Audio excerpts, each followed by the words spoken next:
আয় আবার ঘাস দিব না, এই আপাতত খা। আয় আয় আয়, খা খা। এই মাহি, তোকে যে সকালে ফোন দিতে বললাম, তোর ভাই ফোন দিছিলে? ফোন তো দিছিলাম, কিন্তু ভাইয়ার ফোন বন্ধ।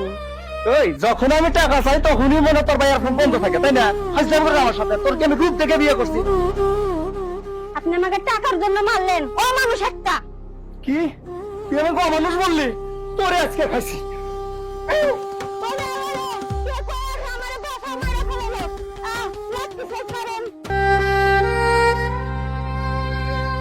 আজকে বাড়ি চলে যাবে, তোর মুখ জানে আমি ফিরে এসে না দেখি।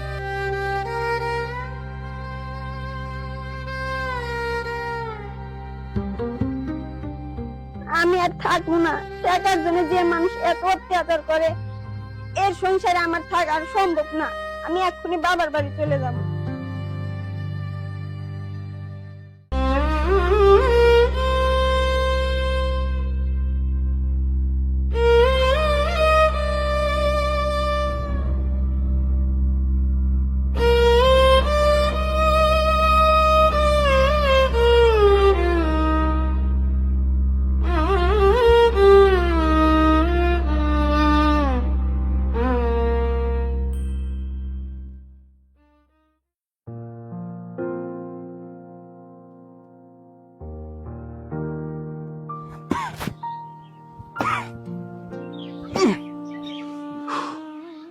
আল্লাহ রে আল্লাহ, যে গরম পড়ছে, একবার ক্লান্ত হয়ে গেলাম। বেলাও তো অনেক হয়েছে, সকাল বেলা একবার না খাই আইছি, সেই খিদে লাগছে। জায়গা মেলা কাম হয়েছে, একটু খাওয়া দিয়ে আসি, বাড়িতে যে একটু পান্তা খাই আসি। হ্যাঁ, ওরে মাহিনা, এই মাহি, মাহি, কি রে বোন, এত সকাল সকাল জামাই কই?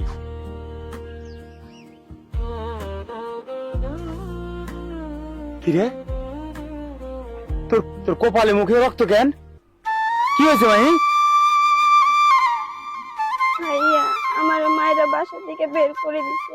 হ্যাঁ, আচ্ছা, তুই কি তোর শ্বশুর শাশুড়ি জামার লগে খারাপ ব্যবহার করছস? না ভাইয়া, আমি তো কারোর লাগে খারাপ ব্যবহার করিনি। ওই যে তুমি বিয়ের সময় যৌতুক দিতে চাইছিলা, ওই টাকা দাও না দেখে নজরুল আমার মায়েরা বাসা থেকে বের করে দিছে। তুই তো জানোসই, তোরে বিয়ে দিতে যাইয়া বাড়ি ভিতরে সব বন্দুক দিতে হয়েছে। বন্দুকদারের কাছ থেকে বাড়িটা ঘুরত নেওয়ার জন্যই তোর স্বামীর সময় মতো টাকা দিতে পারি নাই, আর তার জন্য তোরে এত কষ্ট সহ্য করতে হয়েছে। তুই আমারে মাফ করে দিস। যাই হোক, চল চল বাড়িতে যাইয়া, বাড়িতে যা, বাদ বাকি কথা শুনি। ব্যাগটা দে, আয়।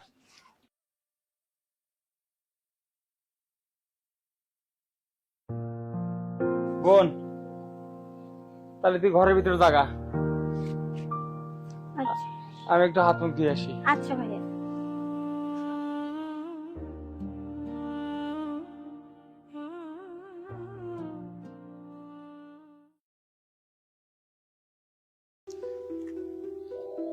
গাছের যত্ন না নিলে গাছ বড় হইব না, সন্তানের মতো গাছেরও যত্ন নিতে হইব।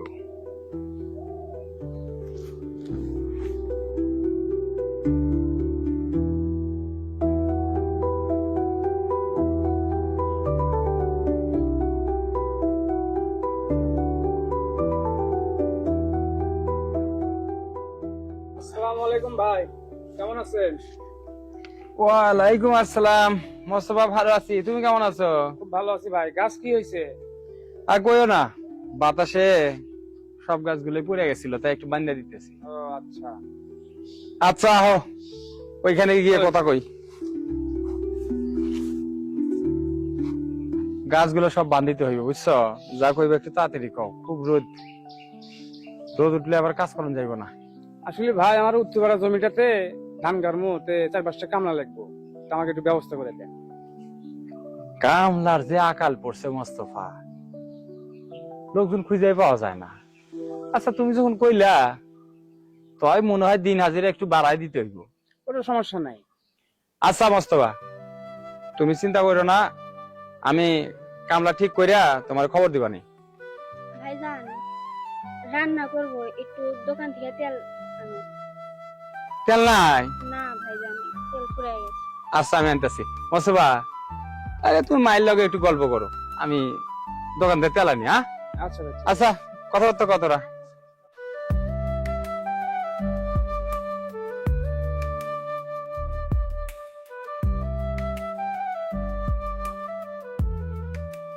মোস্তফা ভাই মায়ে ভাইয়া এটা তেল নে। আরে তোর বাইরে ধরে গল্প করতেছিস কেন? ভিতরে যাই কথা বলতি। আচ্ছা ভাইয়া, তাহলে তোমরা কথা বলো, আমি যা রান্না উঠাই দিই। আচ্ছা আচ্ছা যা যা বন্ধু। আচ্ছা ভাইয়া। আচ্ছা ভাইজান, মায়ের কিছু হয়েছে নাকি? আর মন খারাপ দেখলাম। কি আর কইমু মোস্তফা, আমার বাপ মা মরা বুন্ডারে সুখের আশায় বিয়া দিছিলাম বড় ঘর দেখে, কিন্তু আর টাকা লোভী স্বামী প্রত্যেক দিনই যৌতুকের টাকার জন্য ওরে মারধর করতো। কি কোন ভাই? শেষমেশ ওরে মাইরা রক্তাক্ত কইরা বাইরে করে দিছে। কি কোন ভাই? কি আর কইমু ভাই, গরিবের সংসার, গুন্ডারে বিয়ে দেওয়ার জন্য ভিটাবাটি সব বন্দুক রাখছিলাম। কও, তুমি কও, মাথা গোজার একমাত্র স্থায়ী আমার এই বাড়িটা। আগে বাড়িটা ফিরামু না বোনের টাকাটা দিমু? তাই বাড়িটা ফেরত নেওয়ার জন্য বন্দুকদারের টাকা দিতে গেলাম, কিন্তু এই সময়ের মধ্যেই ওই যৌতুক লোভী জানোয়ারটা আমার বোনরে প্রত্যেক দিনই মারধর করত। ওর তো শরীর, তাই মারধর সহ্য করবার না পাইরা চলে আইছে। তুমি একটু বুঝাই তো রে, যত দুঃখ কষ্ট হোক মাইয়া গো কপাল, একটু জ্বালা নির্যাতন সহ্য করতেই হয়। দেখেন ভাইজান, আমি ওরে কি বুঝাবো? আপনি বড় ভাই, আপনি একটু বুঝান। আমি ছোট মানুষ, আমি সেভাবে বুঝাতে পারবো না। আচ্ছা ভাইজান, তাহলে থাকেন, আমি একটু আসি, আমার একটু কাজ আছে। আচ্ছা আহো, আমি তোমারে লোকজন ঠিক করে খবর দিবনি। আচ্ছা ভাই, তাহলে থাকেন। আসসালামু আলাইকুম। ওয়ালাইকুম সালাম।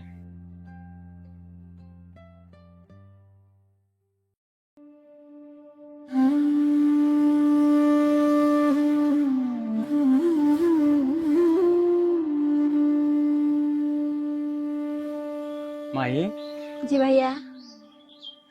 একা একা এখানে দাঁড়ায় আছিস কেন? না ভাইয়া, এমনি। দেখ বোন, আমি সবকিছু বুঝি, আসলে কি করবো ক? তুই তো জানোস আমার এই একটা পিন্ডার উপরেই সংসারটা চলে।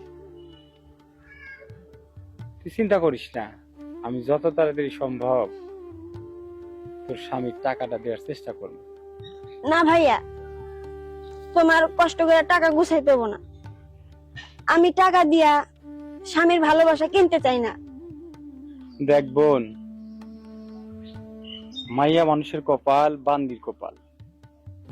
প্রত্যেকটা মাইয়া মানুষের সংসারই দুঃখ কষ্ট নির্যাতন সহ্য করতে হয়, আর সেইখানে তো আমি সোহেলরে টাকা দিতে পারি নাই। হয়তোবা তোরে মারছে, ভালো কিন্তু তোরে বাসে। তুই এরকম করিস না, কারণ আমগো সমাজে স্বামী পরিত্যক্তা মাইয়া গো কেউ ভালো চোখে দেখে না, অনেকে অনেক কথা কইব। তুই এইসব ভুলে যা, আমি টাকা পয়সা গোছ কইরা আমি সোহেলের কাছে তোরে ফেরত দিব। না ভাইয়া, তুমি আর ওই সোহেলের কথা বলো না। আমি আর ওই সোহেলের সাথে সংসার করতে চাই না। তারপরে যদি তুমি আমাকে জোর করে পাঠাতে চাও, তাহলে কিন্তু আমি গলায় দড়ি দিব। কি কস তুই? এরকম কথা আর একবার বলবি না, মুখে যা আসে তাই কস। তোর কিছু হইলে আমি কিভাবে বাঁচবো? বাপ মারে হারাইয়া তোরে আগলা রাইখা আমি বেঁচে আছি, বিয়া পর্যন্ত করি নাই, তুই আমার সন্তানের মতো। আর তুই যদি এসব কথা কোস তাহলে আমি বাঁচবো কাঁদতে। আর একবারও আমার কথা কইবি না তুই। আচ্ছা, তুই যা কবি তাই হইব, আমি আর সোহেলের বাড়িতে তোরে পাঠাইবো না। আচ্ছা চল, ঘরে চল।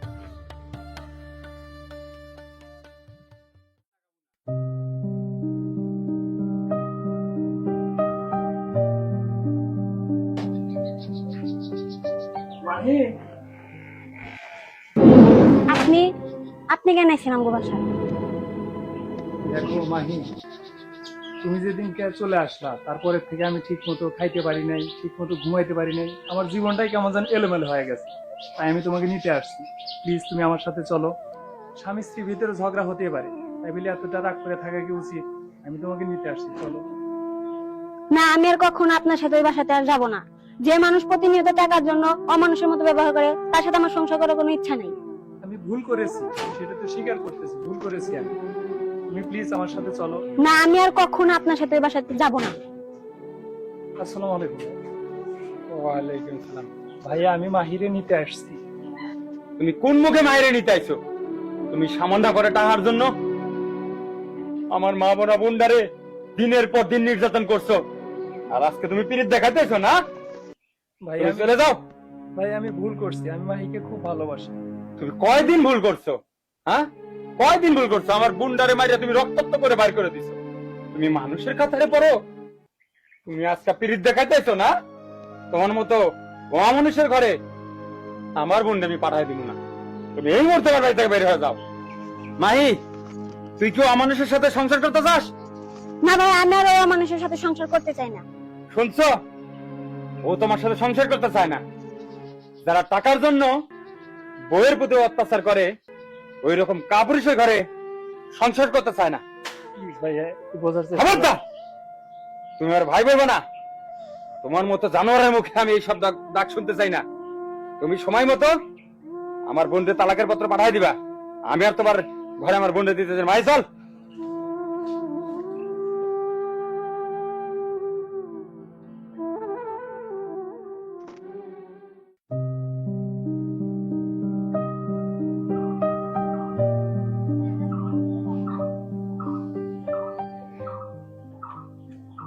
ভাইজান, আসসালামু আলাইকুম। ওয়ালাইকুম সালাম। মোস্তফা, আপনি দেখে তো অনেক চিন্তিত মনে হচ্ছে ভাই। কি আর কই মোস্তফা, বসো।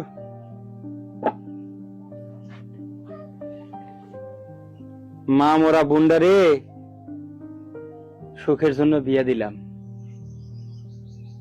আসলে গরিবের কপালে সুখ সয় না মোস্তফা। একেবারে জানোয়ার টাকার জন্য আমার বুন্ডারে নির্যাতন করত। নিতে আইছিল আরে, আমার বোন কইছে অসংসার আর করবো না, তাই পরে তালাক দিছে। এখন কি করবো কও ভাই? আমার একটাই মা মরা বোন, আর মুখের দিকে তাকাইলে আমার দুনিয়াটা অন্ধকার হয়ে যায়। সংসার জীবনে এরকম ঝামেলা থাকেই। তা আপনি যদি কিছু মনে না করেন, মায়ের দায়িত্বটা আমি নিতে চাই। না মোস্তফা, এইটা হয় না। তুমি বড়লোক মানুষ, বড়লোক মানুষের একমাত্র সন্তান। আমার বোনের সাথে তোমার এই বিয়া কখনো হয় না। ভাইজান, সব বলে কি এক হয়? আমি একবার ঠকছি, আর বড়লোকের সাথে সম্পর্ক করতে চাই না। না ভাই, দ্বিমত করেন না।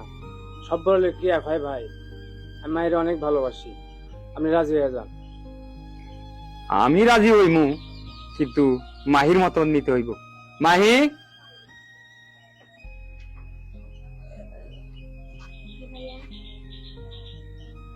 মোস্তফা তোরে বিয়া করতে চাই, তুই কি কস?